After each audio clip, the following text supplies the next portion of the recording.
Hello everyone, this is GM Var Akobian with 1000 GM, and this is the recap video for the round number 12 of the US Chess Championship. We had a very sharp round with many decisive games and a very curious incident as well. We'll talk about that at the moment when we reach. So we had Christopher Yu drawing Gray Robson, Shankland drew against Caruana, Sam Sevian lost with the white pieces, and that's the game we're going to cover.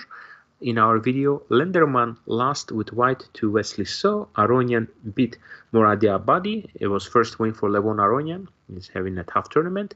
Jeffrey Chong drew Dominguez, and Awander Liang won against Darius Schwartz.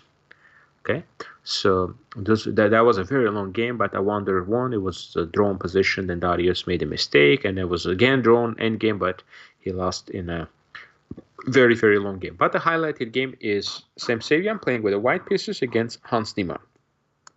D4.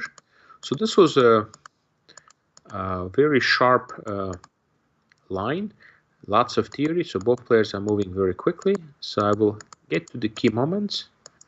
So it's a major theory, and bishop f4 is a little bit more rare than the move, let's say g3, which is more common in this position. Rook c8, g3, knight h5,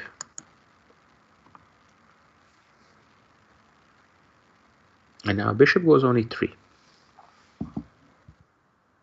f5, protecting, and here we're in a new territory here, so very sharp here. g4 comes in, trying to break the center. f4.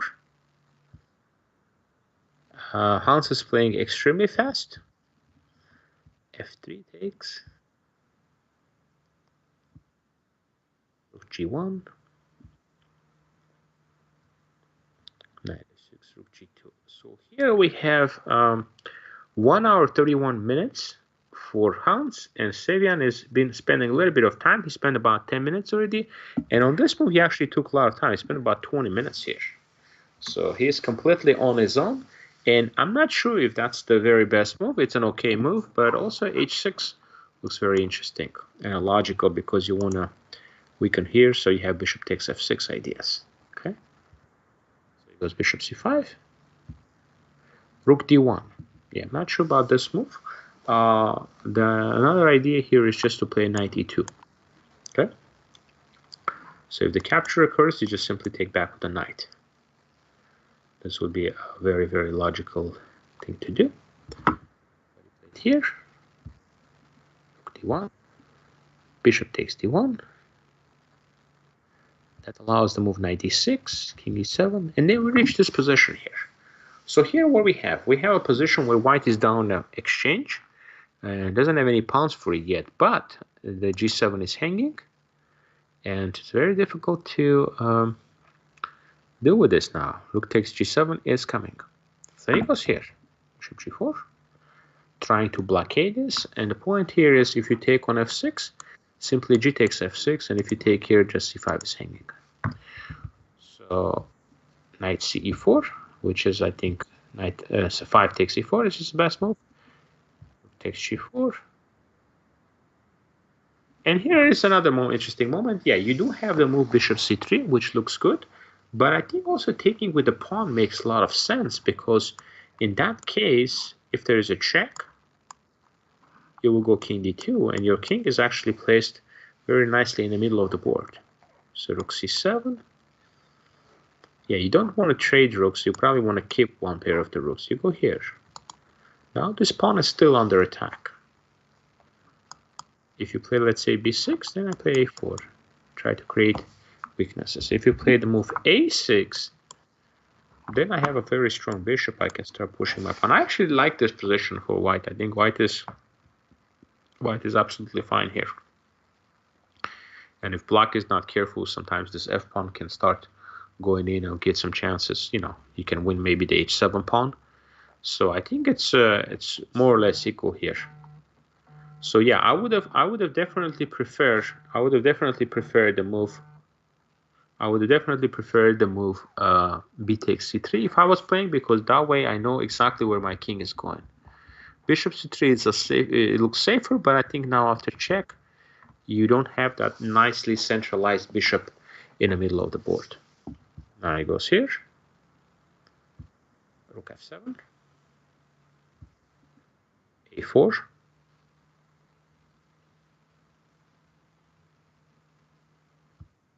b6,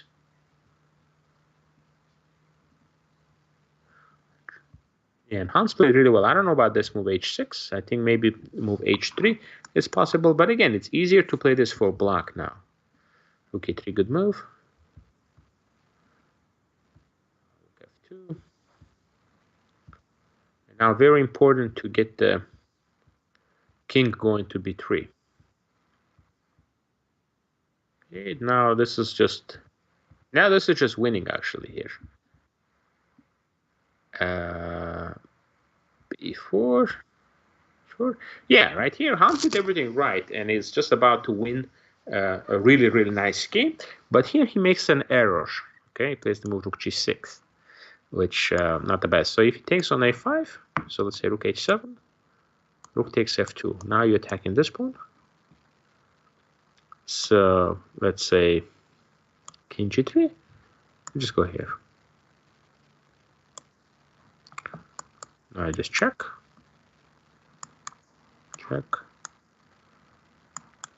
You go here. And your h pawn is just not going anywhere. This is the problem. If you go here, just simply protect that. h7 is not going anywhere. Now I'm ready to take this guy. So it's just a pretty comfortable win here for black, I think. So, and if you play a move h3, then I have rook f4 check, rook f7. Okay, now I think we just go for this line check. Take, and we just take this guy and promote the pawns. Two connected pass pawns will win pretty easily here. If you play rook b8, then there is a move a5 here. So, but yeah, rook a5 it makes sense because you want to eliminate that pawn, so then you have your other pass pawn that you can push. Takes. Hans goes for this and f4. Yeah, and this is where the famous incident occurred, right around here. So Hans is thinking 7 minutes for Sevian and 37 for Hans. And again, this is for the rest of the game. And here suddenly Sam touched the king on b3, and I think he was maybe trying to grab a queen and just play with the piece like a lot of the players do, and accidentally touch the king instead when he was maybe trying to find a queen just to fiddle around and but basically, and then the top of the king came out, and basically, and then there was an incident. We don't know exactly what has been said, and then the arbiter intervened, and they continued to play. But basically, yeah, this is where it happened, right around here, where while Niemann was thinking, Sam Sevian touched the king, and then kind of placed it back somewhere else. So there is a video on YouTube. You guys can definitely watch it and see. But yeah, it was really, we haven't seen anything like this in a long time. Okay, so it was surprising for many people watched it. So again, check out on the YouTube. You will see it, the live exactly what happened here, and a lot of people talking about it, commenting. Yeah, it was just basically Niemann lost his king at this moment. So, but I think this actually affected Sam Sevian because this position is drawn, so Niemann took the pawn. Sevian played the correct move. And yeah, I think this incident really kind of distracted Sam because he realized he made he touched the opponent piece, so he maybe got a warning from the arbiter because that's something you cannot do. And right here he kind of made a quick move that loses the game, which he wouldn't do in this position because he worked so hard to save this game. And here the saving move is a hard one to find. You have to play the move. Rook h5. That's the only move that will save the game here. Okay, because the point here is that rook f2 or rook f2, let's say, king g5, king e2. Yeah, you play rook. You can play rook h4 or rook a7. It doesn't matter. I think here. Here. Now you take the pawn. You're actually queening first. Normally, like, you should be winning this, but here it's just this pawn on a5 is excellently placed. So let's say here, queen.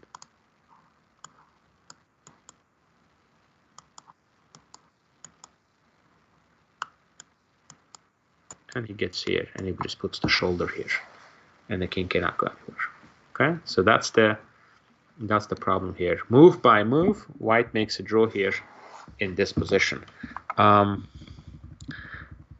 Yeah, it's rook h5. It's not the easiest move to find, but I think it's possible because you need to swing the rook to the b file. You cannot go to the g file. He takes. You cannot go here. Here you're gonna lose it, and you don't have time to play h3. h3 just loses because your rook is in a really weird spot. Okay, so by playing this, you're in really weird spot here because it takes you too many moves. And you get this position, which you may think, oh, maybe I'm holding this, but you're actually not, because this.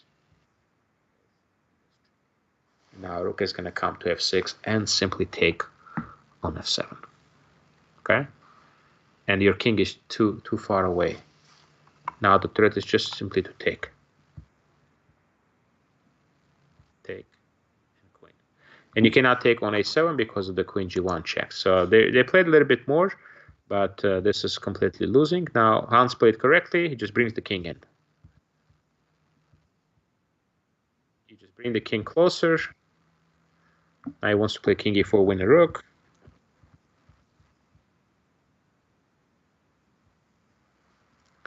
King e5.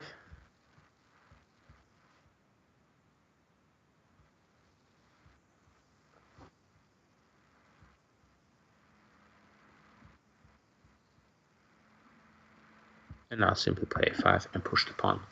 And you have a4 coming up. Yeah. Yeah, a very nice win for Hans, and this is 3 in a row for him. Again, the incident made a lot of news. A lot of people had many different things they say, a lot of videos made, so make sure to check out that too. But a very, very interesting game, I thought, and yeah, definitely distracted Sam Sevian. I think, otherwise I think he's probably finding the correct move to hold the position, because right around here he worked very hard to get to here, and just need to play rook h5. And by the way, if you're wondering why not rook h2, you're just actually not getting anywhere with this, because I'm just gonna be, I'm gonna pick up your a pawn actually, so it's just gonna be a draw. Yeah, and like check. Oops, sorry. Yeah, and then basically there will be a way that I can try to get your, last pawn. So this will be a draw in this position. So yeah, but yeah, after that error, he played Hans. Not that difficult to see this, that you induce the pawn to push and you go here, and it's very important that the a pawns are remaining on the board, because without the a pawns, like in the position like this, you can just take on b2 and push the h pawn and try to make a draw here, which you probably can do in this position. So strong finish, and this was actually a huge loss for Sevian, because he was still in a striking distance with 2 last round wins to try to fight for the first place. But with this loss, he's basically eliminated. And Sevian did well last year. He was actually in the playoffs for the first place, but Wesley So won that playoff. So thank you everybody for watching this recap number 12. There is one more recap we have from round number 13, so make sure to tune in for that one and subscribe to our channel, and I'm looking forward to showing you the last round game. Thank you everybody, and we'll see you soon.